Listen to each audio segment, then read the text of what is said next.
No attention. Pay no attention to the man behind the curtain. Has anyone here been to South Fork? Oh my gosh, look at all of you. Wow. Steve, you've been to South Fork? You've been there a couple times? I hear it's smaller than it looks on TV. Very nice. Everybody should go to South Fork at least once. I'm trying to get my wife to take. Who all wants another South Fork experience? Yes. Everybody that has come to the table has said they want another South Fork experience. Yes. You got to talk to David Haynen about that. Are you David? Somewhere. He's here though. He produces this show. Yeah. He's a great guy. He works real hard, and he's done a very nice job of producing this South Fork experience. We've done it twice now, and all the guests. The last time I counted visitors from 18 different countries. 28 you counted the first time. Oh yeah, I mean, it's amazing, and people just have a great time coming to Dallas.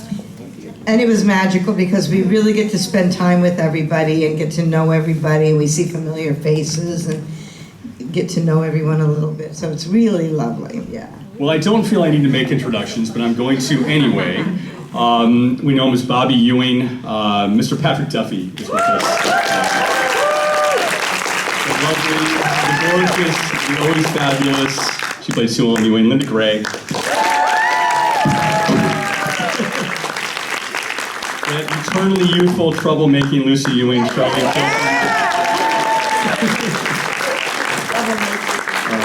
cowboy we all loved. He always did right by Donna until he left her for Jenna. Speaking of. And April Stevens Ewing, Cherie Wilson. So I've had the joy of following you guys around for the last year here and there, and it's been... We have policemen looking for you, too. Stalking is another word. You know, a lot of you, I have a table at the end of the Ewing hall there, selling my book, little plug. But people come up and say, you know, I met so-and-so, and gosh, they were great. I met so-and-so, they were a little disappointing. Any of you who've had a chance to go up to these 5 people, you know how special and kind and loving they are toward their fans. They appreciate you just as much as you appreciate them. They remember and will never forget. So, gang, this November 21st marks the 45th anniversary of the reveal of Who Shot JR. Wait, what year? The 45th? 45th anniversary of the Who Shot JR reveal episode from November 21st, 1980. We're all just 45. Yeah. You were infants. My daughter wasn't born. Isn't that crazy? Oh my God. So it catapulted you to huge fame, and I want to talk about that, but before that I want to go back in time, and I want to ask, before you became the superhero global superstars, what careers did you think about following if you hadn't pursued acting? Pole dancing. I was training for it. I could see in a shower, probably. Well, personally, I was going to be an architect. Oh. Yeah. My dad was a carpenter, and I thought the next step up from being a carpenter, and I sort of apprenticed under him. And I thought, well, the next step up would be to be an architect. So I was going to go into college and major in that, and went into the drama department instead. So, but yeah, that would have been my career of choice, yeah. So if they ever need to redo South Fork to make it look more like the TV show... Well, I do draw up the plans, and as does Steve. Steve's is sort of in the same camp, but I do a lot of the work around the remodeling of the different places I've lived over the years, yeah. Good to know. Linda, what would you have done if you hadn't gone in acting? Pole dancing.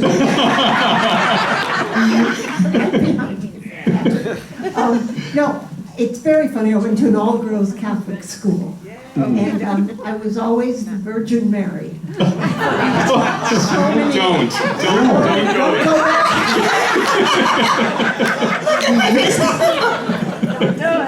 go. So I thought, well, hell, this is working. I'll just keep acting. So, Virgin Mary. Naughty. Charlene? I can't imagine you not as an actress, but what would you have done? What was the fallback? That is all I ever thought about. And I went to Hollywood High School, and our director Jerry Melton at the Hollywood High Theater Department, which was renowned at the time, and he kept saying, you must have a plan B, you must have something to fall back on. And he went through everybody in the class, what is your fallback? What else are you going to do if acting doesn't work out? And I stood up and I said, I don't have a plan B. I must act or I will die. And I haven't got as over dramatic as I was then, I have not changed. That's all I thought about. I just said, that's it. Well, Steve is a veteran. He served in the Vietnam War, so he deserves a round of applause for that.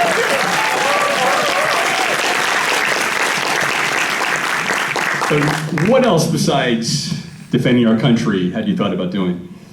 Well, I was always an artist. I was a fine arts major in college, and when I was drafted, I took a couple years off for the Army, and I came back. I was in school, and I also had a lifelong appreciation for shooting sports, and I ran a trap shooting club.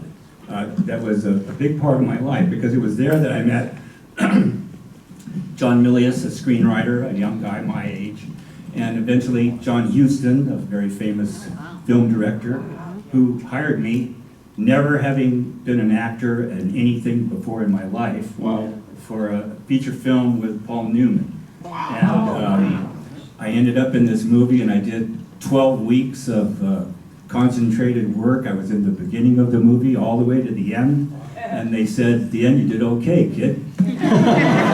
Maybe that was you your could, first have some movie? kind of future in What this. movie was it? It's called Judge Roy Bean. Oh, yes. It's, I played this wonderful character. His name is Whorehouse. Whorehouse Yankee Jim. Now, there was another Ewing in that cast. Yes, there was. Yeah, and Victoria. Yeah, Victoria plays a Hispanic girl that's like the Roy Bean's mistress. Yeah. And it was maybe her first film as well. I'm not sure. But that's where we first met, and then it was many years later we were on Dallas together. At South Fork, incredible, incredible. Cherie, what was your thought when you were a little baby Cherie? What were you going to be? Well, obviously, Patrick stole my line, pole dancing. I actually had a very different trajectory, or thought I was going to go into special education. My first major in college was special education, and I loved, I don't know, I have just a really compassionate heart for anybody with special needs, and very empathetic. And I was also working at a clothing store at the time, and my boss was a very arrogant, very lazy person. And I said, you know, I do your job. One day I'm going to have to just take it. And I was putting myself through school, and he said, oh, you're a woman. You'll never get that. You'll never be a manager. And I was like, Boo. those are fighting words. So I changed to business and I went to fashion merchandising, and I kind of left special ed, but I turned out that fashion and all of that led me to New York, and my first love was acting when I was doing school plays with my mom, you know, in a church place. And so it actually came true, and I still volunteer quite a bit. Philanthropy is very, very important. Raised a lot of money. I do. Yep. Tell us about your foundation. Tell us the name of that. Well, I started the White Bridal Society. That is an equine therapy program for kids with special needs, either they're autistic or they have any kind of special needs. It's in Dallas, Texas, or Keller, Texas. And it's a really nice program with kids with miniature horses, because minis are a lot less intimidating for children than the bigger horses. So that's where we started. And right now we're looking for a new home. We had to shut down because our ranch got sold.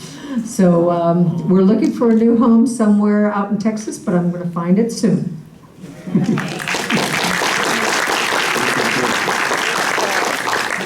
I was a fuller brush man briefly in high school, going door to door. Really? Yes, metal carpet sweeper. Did you really? You're kidding. I did everything. Well, I was going to ask you that. Have any of you had any very unglamorous jobs I when you sold were? vacuum cleaners. Did you really? We should have a vacuum contest, the three of us, right? See who can clean up the most dirt. How did that go? I became an actor. But you can still buy a Duffy vacuum. He has a few in the closet. If you, he'll autograph it And they too. all suck. Dad You were with me a minute ago. jokes. Dad jokes. Who else? Who else had maybe an unglamorous job before? I was a fame? roofer. What a hard job that was. Anybody ever do that work? Tar and stones on a 2-story building, yikes, in the summer. Ooh. I went home one day after work and I laid down on my bed. I was still living in my mom's house, and I sort of started to scream. And he said, "What's wrong?" I said, "I got a cramp." And then I had another cramp. And I had another cramp. I'm telling you, you don't want to do that for a job if you can avoid it. Well, you talked about the heat of the summer. Did you have one, Charlene? Did you have a job you were? I worked at the Egyptian Theater on Hollywood Boulevard. Wow. I was 15 years old. I had my own apartment, and I was making $1.70 an hour. Big money.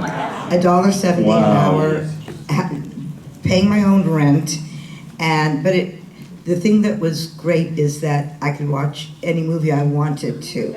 And Sound of Music was re-released, so I would ditch high school, Hollywood High, and I would just sit in the movie theater all day and watch Sound of Music or watch the movies that were playing. And we had premieres that came in. They had the premiere of Towering Inferno, and Fred Astaire came in. Oh. And I got fired at the Egyptian Theater because I said, "Mr. Astaire," I jumped up on the popcorn stand and I said, "Would you please do a time step?" So he was down here, I was on the popcorn stand, he held my hand, we did a soft shoe. And I got fired because then I said, "I don't care, I danced to Fred Astaire." It's worth it. What a memory. Oh my gosh. I have so many questions, but I want to make sure I give you all a chance to ask questions too. So just raise your hand. The woman there with the black shirt, please. Yes. So I understand there's been a lot of pranks on the set, and Not on our set, no. I was hoping you would all share with me your favorite prank or the prank done to you. Well, Patrick and Larry were the ones that really were responsible for that. But I did one with Patrick that involved Charlene. And we were at a nighttime shoot, and it was outside of some house, and it was about drugs. And Lucy was doing drugs.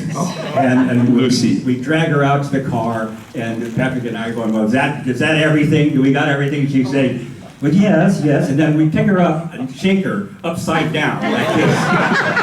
All these drugs go falling out of her water.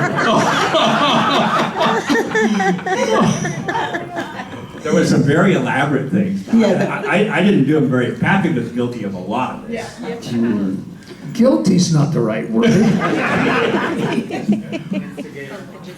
Response.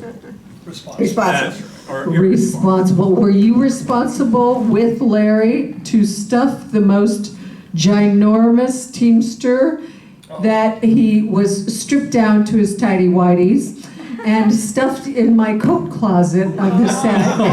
And so when I went to get my coat in the scene, I opened the door, this and that, and out jumps this ginormous guy. I thought I had a heart attack. And yes, and everybody in the crew, they're just enjoying the terror that they could rain on you in any given moment. We had a cast that fortunately were probably the most professional group of actors that I can ever imagine working with. That you could do certain things and it wouldn't derail the day. It wouldn't disrupt their concentration level. They could snap back and do whatever their job was in a heartbeat. So it gave you latitude to then, have fun. It was a playground. We were paid to go and play with our friends every day. And it was remarkable. It was such a gift, that show, for 13 years. That Larry and Larry was a prankster. He was basically a child. He really was. He had a child's personality, a child's joy, just everyday living joy. So it was very easy to just shift into that gear with him. And he and I had a great time. Mainly we did it on each other as much as we could because we knew that we would each rebound, in a minute. And so they're not pranks too much that involved a lot of work. They were more off the cuff kind of things that we would do with each other. And every once in a while, we'd look at one of the actors and we just know that we've got to do something today. We've just got to do something today. Excuse me, there is one that did require some planning. Sue Ellen was passed out drunk on the side of the road. No, I don't believe it. Yes. Shocking. And Pam and Bobby were driving by. Oh my God, is that Sue Ellen? Yes, that's Sue Ellen's car. So they pull the car over. Bobby, you've got to drive her home. They get out of the car, and Bobby's going in to take poor Sue Ellen out and drive her home. And all of a sudden, he starts unbuttoning, takes off his tie, unbuttoning his suit. And there's a Superman costume. And he's got a Superman cape. And he goes, oh, fuck it, we'll walk. Oh, sorry, very mistaken. But he did say that. So that wasn't just an off the cuff. That one took some thought. And it was a good one. Bobby was a little heroic all the time, so I just go. Yeah, Bobby was our hero. Well, you'd all had acting roles before Dallas. I was a big fan of Man from Atlantis. Can we see? No webbing. No webbing. No webbing. No webbing. Okay. And you worked with Norman Lear. You all did things, but it was Dallas really that made you these huge stars. And I was curious. Larry was already a big star. He was Major Nelson on I Dream of Jeannie. Did you learn anything about being a star from Larry Hagman? Nothing. I don't believe that. I don't believe it. I have to say that.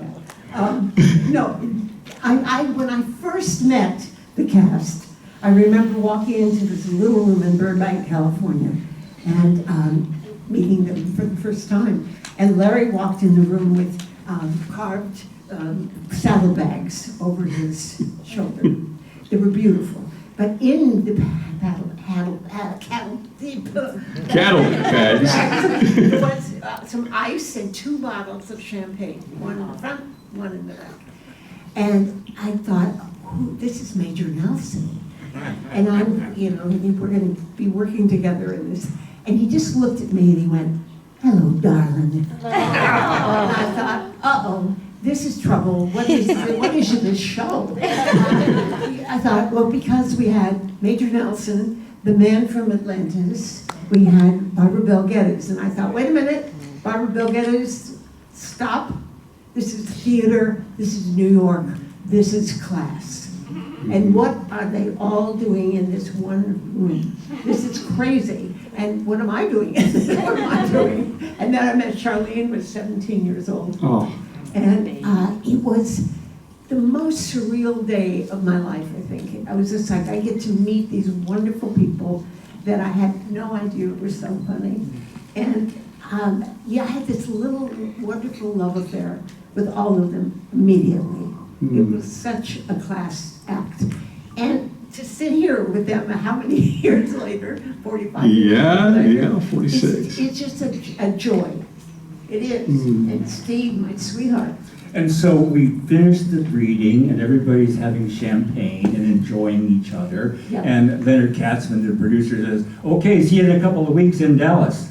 Yeah. I get, what? Yeah. Dallas? I thought we were filming in Los Angeles. Oh my gosh. Yeah, No, we're going on location. This is the only way. We got to get away from this company. We'll have freedom. We can do what we want to do, and it'll be very authentic. I said, this is January.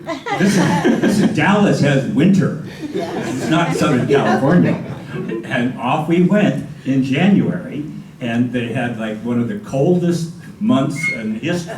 It snowed at least 4 times, ice storms and everything else that we got through. And that was part of our early history, is working together and as a team and getting through these tough conditions, and it really bound us, and right from the beginning. Yeah. And remember that bread truck that Larry had? Oh, Yes. Larry yeah. had that fabulous A bread step up van, for Yeah. delivery. A hippie van. The hippie van. Yeah. And he and his wife, Mai, whom we all loved, they had a skylight. They put a skylight in this. It had a dome, converted a plastic dome. And then underneath it, they had a hammock. Persian rug. Very hippie-ish. Oh, yeah. And Larry would drive us all around. He's the only guy with a car. That's it. And none of us had been to Dallas before. And it was like we were with the ultimate Texan, and he knew every bar, every Mexican place. He brought us around and was like, there's another bar. Oh my God, that's how everybody was introduced to Dallas, Texas, through that bread van. Doing donuts in the parking lot in the snow. Steve, when we were at Southfork Experience last month, it was August, we were driving over to the ranch, and you talked about how much things had changed, that this wasn't there and that wasn't there. And you told me something I never heard, that you and Patrick and Larry shared a house together for a little while?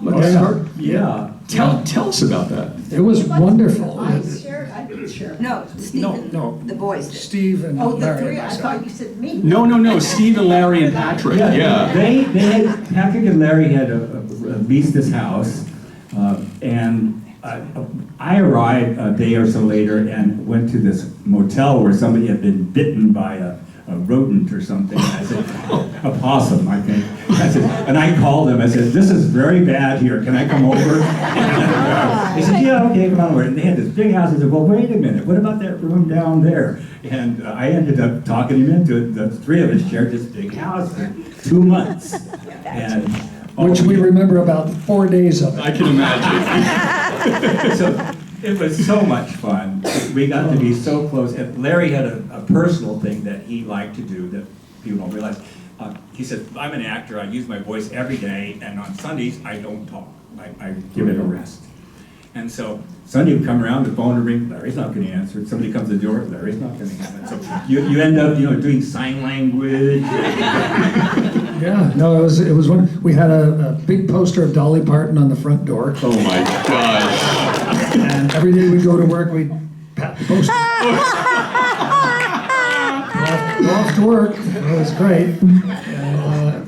And it was great. It was just a bonding moment, And I must say, what we've, as the years have gone by, this feeling that started literally as Linda described it in Warner Brothers Studios for the first reading, just gets deeper and more profound all the time, and more meaningful all the time. And unfortunately, as the pond gets smaller, as certain of our cast members are gone, that feeling becomes more and more important. And that's one of the joys of this type of event, is to be able to be together and enjoy this moment along with the people that made us capable of enjoying this moment, which is every single person who watched the show. So the more the years go by, the more significant these events become.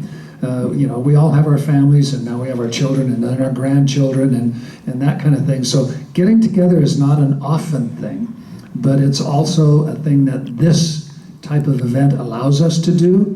And, so we're very grateful, to Fanboy and to all of that, but also to you, because without you guys, we'd be sitting up here talking to the janitor. It wouldn't be as much fun. Or pole dancing. But thank you all for that. One more thing I gotta tell you about the house that we were in. We came back from work one day. Oh God. We came back from work one day, and the door was open in the house, and the three of us came in, and we took like 2 steps in, and there was a pair of red stiletto high heels on the entry there. And we had, the air conditioning had gone out, and we had asked the owner of the house to please have the air conditioning fixed. And so we walked in, and there were these stiletto high heels. And then this gorgeous woman came out in like really tight cutoff pants and a halter top. And she said, I'm here fixing, and it was all put up, I don't know who did it. I think the owner of the house did it. But I remember when she walked out, and she said, I'm almost done fixing the air conditioning. And Larry looked at me and he said, God hates me.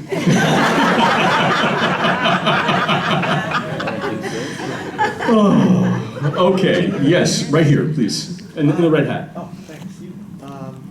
You guys did the original series and you ended with a cliffhanger, but you were lucky enough they came back for 2 films afterwards. But when you did the revival, you left it with a cliffhanger again, and we've never gotten the resolution to that cliffhanger, and it's frustrated me all these Me years. too.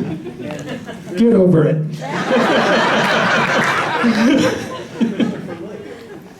So I'm curious if there's someone we could reach out to, write a letter to try and get like Berlante or somebody to pick up the series to maybe conclude that cliffhanger. Who wants to break the news to him? You know, It's not gonna happen. You know, it's part of Dallas is I loved the cliffhangers more than anything. I was so excited when it was the end of the season, waiting those 3 months, wondering what was going to happen, and I think it almost is, I don't know, poetic that we're left wondering what's happened to these Ewings, and our imaginations can kind of fill in the blanks. Christopher definitely is alive. He did not die in that accident. That's the one thing I'm saying. So it's up to us. We all get to be the writers of where they are now. Yes, the woman in the red and white, please. Yes. I just want to say thank you to all of y'all. This is the first time I've ever been to a situation like this. And I love Dallas. I loved all of y'all, and I just really enjoyed it. So it's part of television history that we've called miss, I think. Thank you so much. I had a question. J.R. Ewing always had a snarky remark for some of the other characters. Which snarky remark was the most memorable to each of you? This is a question for all of you. He always referred to Ray as a half-breed. Oh, yeah. That was common. Linda? He had lots of colorful names. We have a few. God. You know, one just popped in, but it was my comment to him. He was going out, and I knew where he was going with some other woman, of course. And I said something about, are you going out with another one of your tramps? And he turned around to me and said, well, it's better than the tramp I'm looking at right now. That really threw me. I was like, whoa. Charlene, did JR have any nicknames for Lucy? Or maybe you all know. Do you remember any nicknames? I was wondering if JR had any nicknames for Lucy. We're talking about I got Lucy. to slap him once, which was fun. That's good. I got to slap him in the face, which was fun. Well, and he deserved it. For real, did he say, go ahead and really hit me? No, he said, I'm going to teach you something. He was as far away as you are, William, and he said, it's called a TV slap. And he goes, it's called acting. You're going to go like this and act it with your face, and I'm going to go like this and act it. And it looked so real on TV, and he taught me how to do a stunt slap. And because I was excited, I said, how am I going to really hit you? He goes, oh, little Nisa, you're not going to be anywhere near me. But it looks so real on TV. Well, you're all taking swings at each other and slapping each other. Did anyone ever get hurt in one of these fights and falling in the pool or falling off a horse? Or Some of the stuntmen did. Yeah? I bet. Yeah. You know, if you come by my booth, there's one picture of myself and Larry in a fight that takes place in the living room. And I always look forward to the stunts. I know Patrick did too, because it's a real break in the routine, and you're working with professional stunt people, and you choreograph this whole thing with the camera and so forth, and you rehearse it, and you do it in pieces, and it's a very intricate kind of day, and it's so much fun. But when it all comes together, you go, oh my gosh, it really looks dangerous. And they're so good at it. But, So fun to watch. I look forward to it. Yes, the woman here in the Navy. Hi there.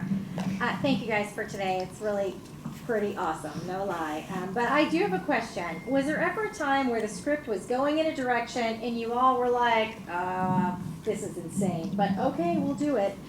Is there anything that comes to mind that when the writers were writing, you were like, oh, all right, fine?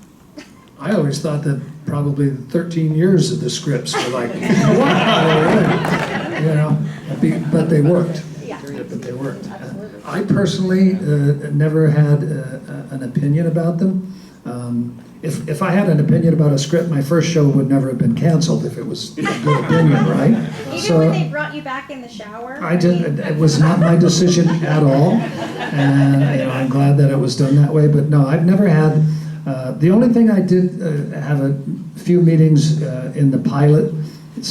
We did 5 for the pilot, 5 episodes for the pilot, and Bobby was so squeaky clean and such a goody two shoes. And that's what Larry would always call me. Oh, it's Mr. Goody Two-Shoes. And then he would whistle the theme from Night on Bald Mountain. Dum, dum, dum, dum, dum. Whenever I would come in the scene. So, I had a couple of meetings after the day's work was done with the producer, and I would just ask him, is there any way to at least give Bobby a personality that's not quite so malleable, and he's not quite such a pushover, that kind of thing. And he was very accommodating, and over time he just let the character grow. But no, I never involved in the storytelling. Personally, I wasn't. I was. Tell us. But we had the good guy, Patrick, and the bad guy, JR. And I remember that's right. I was known in the very beginning, no name in the script, nothing. I was known as the brunette on the couch. Unbelievable. And there was no name. Yeah. I could have been the tennis. It was a capital B. But then I remember the beginning of the scenes, the first 5. Sue Ellen was drinking a bit much. And I thought, okay, it's all right, I'll do it. And we were only contracted for the first 5. And we weren't picked up yet by CBS. And then as the years went on, I watched the drinking become a problem. And I remember in year 8 or 7 or something, our producer left for a year. That was the time, that year you left. And so I went in and I said to the new people, I would like Sue Ellen to stop drinking. And I said, I've done it for many years now and I'd like to stop it. And they just kind of glazed over it like what, listen to her? No, we're not going to listen to her. Anyway, so they ended up calling me and they said, look, we have an idea. We're going to have you stop drinking, but we're going to take you down. And I thought, uh-oh, pause.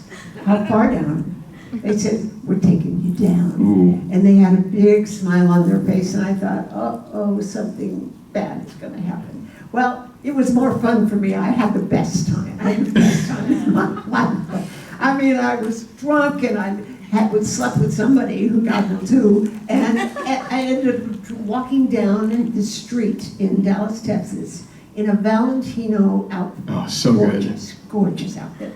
And they ripped the skirt like this, and I lost my wedding ring because I was in this terrible mess with some guy I don't even remember.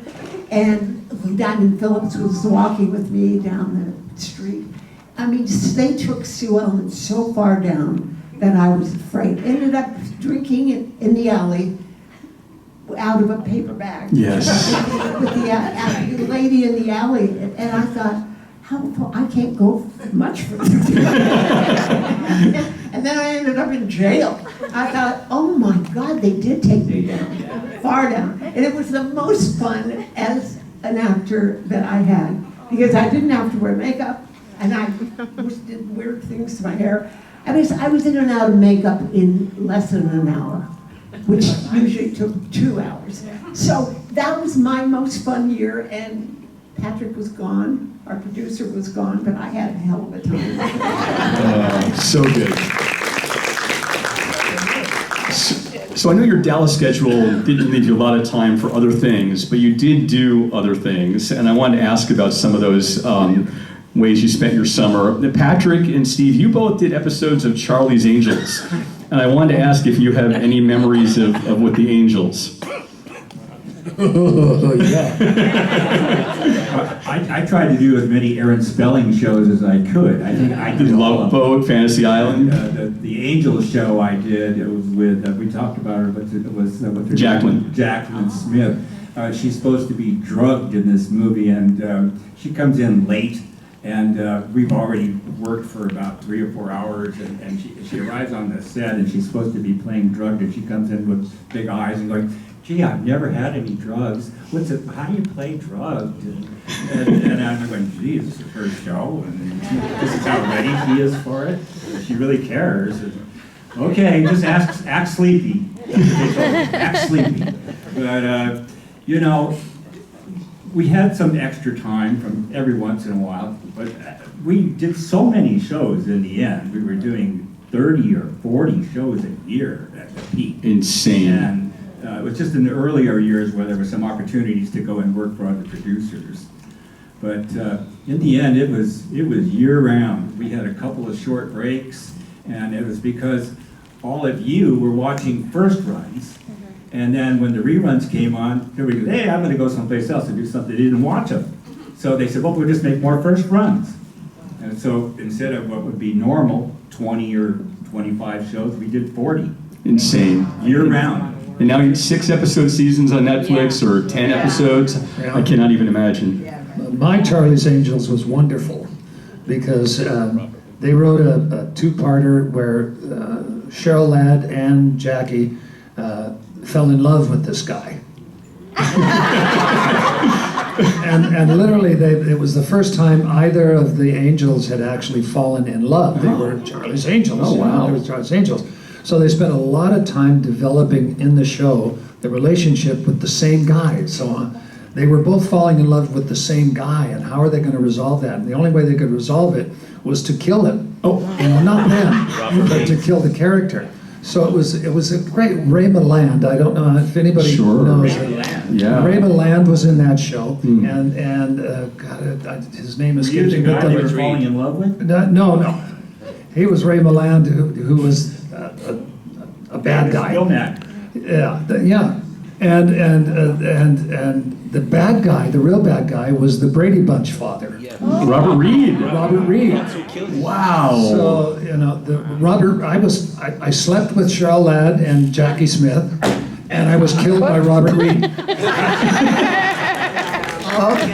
Not bad. If you're gonna die. I will be watching that as soon as I get home, that episode. I need to see this immediately. Yeah. So it was very romantic, very exciting, to be the one that got to romance two of the three Charlie's Angels. I think it was a 2-part episode, too. They gave you 2 episodes to resolve that. You got to give each one of them due time. Absolutely. Kate Jackson didn't get any loving. Kate wasn't on it. She was gone. She was gone, and it was Shelley Hack, Shelley maybe? Hack. Yeah. Shelley Hack was Yeah. the other angel. Now, Charlene, I love that you're wearing purple, because I was going to ask you about the episode of SNL. You hosted Saturday Night Live, and Prince was the musical guest. Tell us about what you remember about that week hosting SNL. Yeah. Well, Todd Rundgren was the musical guest. Back then they had an unbilled, sort of unknown musical guest, and that week it was Prince. And I was at the Plaza Hotel, and I was coming down the elevator with my manager, and the door opened, and in comes a gentleman who's about my height, and he's with a very tall gentleman, but the gentleman who walked in who's my height is wearing these big platform shoes that everybody here knows that I wear, and I went, oh my gosh, I love your shoes. Where did you get them? Did you get them in New York? I need to get those. I'm doing this show. I'm an actress. And he goes, I know who you are, Charlene Tilton. I'm a big fan of yours, and I'm actually going to be doing Saturday Night Live with you. I said, what's your name? He said, Prince. And I said, well, what are you doing? And he says, I'm going to be performing. And I said, great. So we were talking about shoes and stuff. I said, I'm so nervous.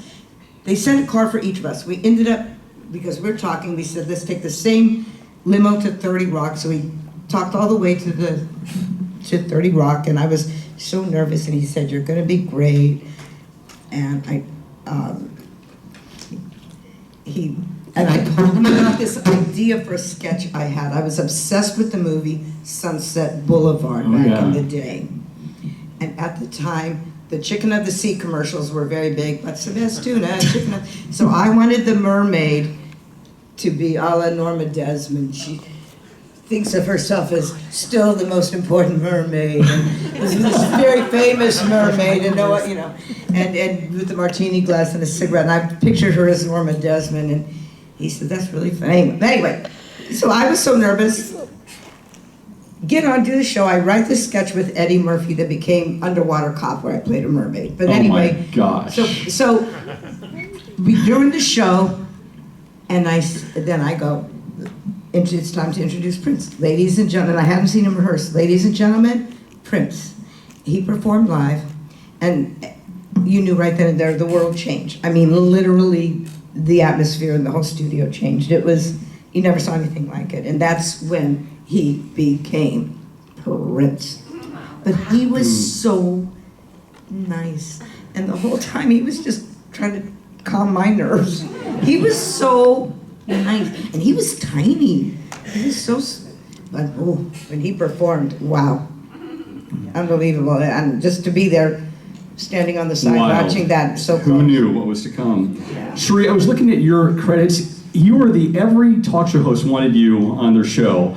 I mean, you made the rounds. You're on Arsenio, Pat Sajak, Conan O'Brien, Maury Povich. Do you have any memories of some of these talk show appearances, and who was best at it? Well, Oprah Winfrey. Oh. I walked onto the set and I was in a little tiny dress, and she said, "Oh my God, I think I have shoes bigger than you are." She said, "What is going?" She was very funny. She was very, very sweet. Conan O'Brien is a trip. He is so funny. He was trying to bait me the whole time about Chuck Norris. Oh, yeah. And he ended Walker, up doing Texas a shtick. This is not Dallas, but he had the Walker, Texas Ranger lever, and he would pull it every show. And our show made history because they did not sell it into syndication, so you get residuals every time, ABC, NBC. They sold it outright to USA Cable Network, which was a bad thing for the actors, but a great thing for the other people. So they could literally play any take or any scene from Walker and never have to pay for it. And so he had a whole year of pulling this fake lever, and the scene would pop up, and they would edit it, and it would be Chuck going in, and there would be all these horrible people, and he'd be kicking and fighting and boom, boom, boom, boom, boom, roundhouse kicks, all this carnage, this and that, and then I would walk in with a birthday cake. Cake, anybody? And they did this like ridiculous editing, so we all looked like fools every single week. And it was Conan was the funniest. He really had a lot of fun with all of our characters. Gosh, I can't believe it's almost an hour. We've done this, an hour has gone by. I want to get a couple more questions in before we have to say goodbye. Right here in the second row, yes. Well, I just wanted to say, I recently heard Priscilla Presley, she was asked what her favorite project to be a part of was, and she immediately said Dallas. She said she just has a special place in her heart for Dallas, and then she also said that Patrick Duffy was one of the most favorite that she's ever had a scene with. She's right. He's the pole dancer. Yeah. So she's just another pole dancer. We got to do a panel with Priscilla back in Hollywood, I think about a year and a half ago, and she was lovely. It was the first time she had done one of those, and she said that Elvis would have been a fan of Dallas. He passed away the year before it started, but she said, the ranch and the Cowboys, he would have absolutely loved that. In the way back there, the gentleman with his hand raised, yes? My question is for Charlene. Do you think your characters, Lucy Ewing and Debbie Plotkinski, would get along with each other? Debbie Klotkinski from Problem Child 2, that's it.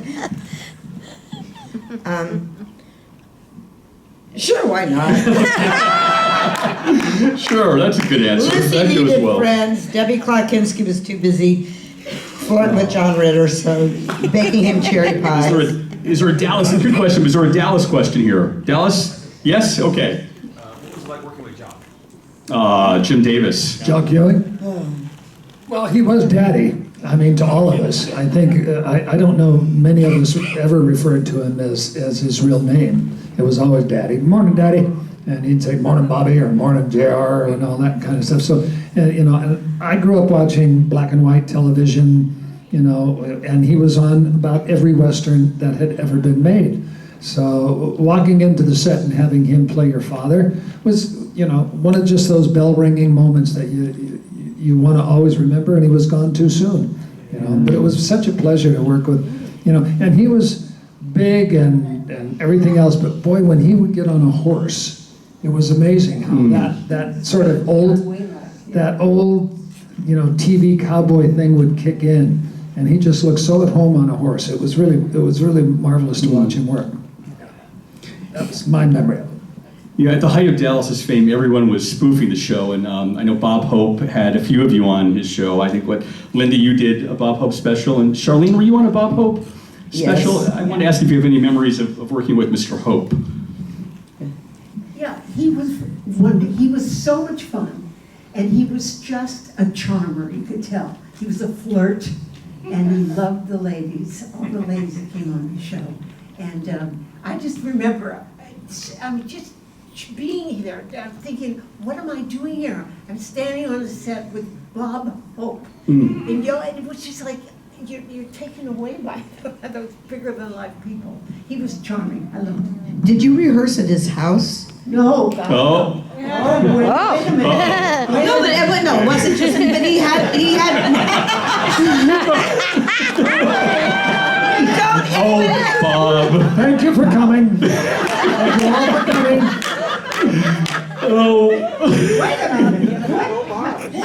No, he had, including Phyllis Diller, who was on the show, and we all went to his house in and we rehearsed the script at his house. It was Bob Hope, Phyllis Diller, and his daughter, who was there, produced, and I was just in shock at being at his house, at his table, reading the script and working with Bob Hope, Phyllis Diller, and Was Dolores there? Was Mrs. Hope yes, also? yes, Okay, she was there. She was there, and Smart. yes, but watching Bob Hope and Phyllis Diller with going through their comedy timing and everything, and I was 18 years old and watching that, and then he had me singing My Funny Valentine to him, and of course, your looks are laughable, so of course he would make every funny face, and you're unphotographable, and it was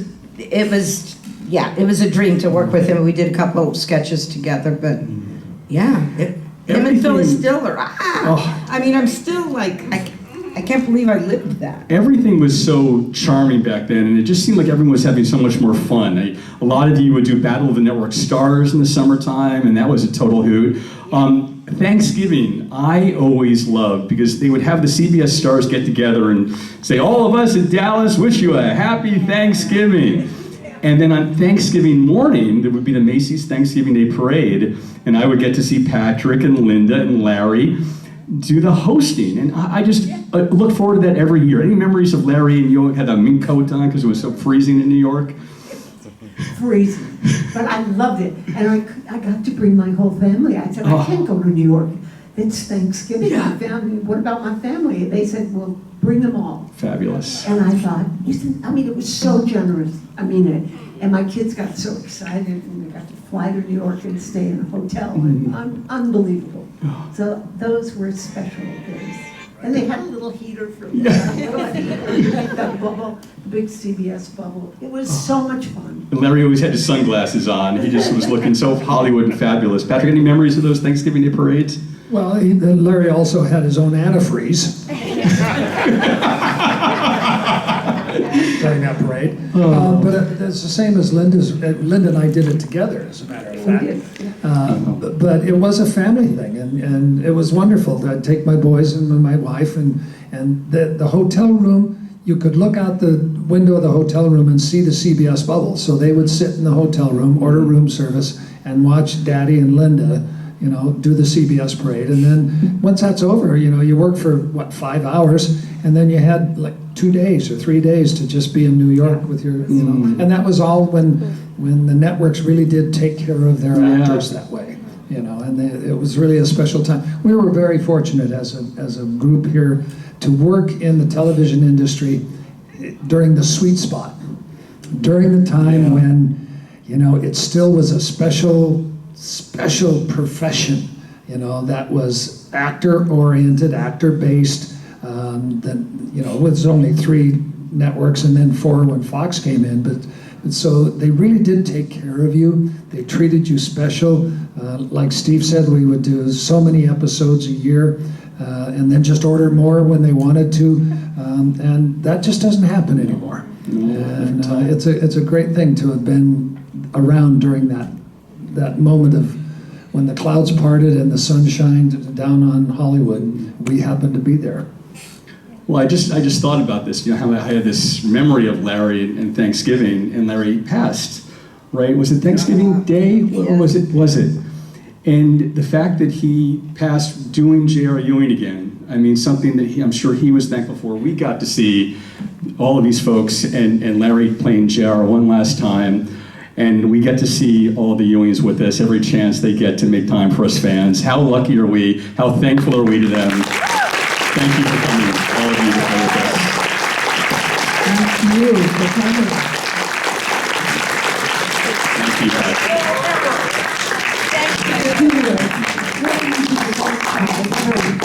I love you. Thank you, Rob. Thank you.